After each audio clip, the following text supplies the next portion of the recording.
Easy to mark tools. If I paint on the UV solution onto a tool, that allows us to find where the tool's been marked.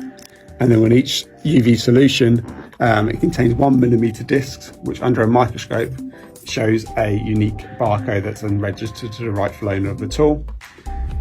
Torches are easily accessible. You can buy them online and at quite a low price if you want to do your checks. And then with the barcode and the unique number, you also get a tamper-proof label. It also has the barcode and the QR code that's then registered to the online database. You can go on Secure by Design to find a suitable manufacturer of the tool marking kits.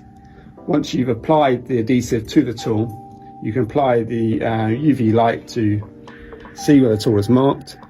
We will look to mark the tool in various different locations, some obvious and some hidden away. We can then take a sample of the tool and compare that to the database to find out who the rightful owner is.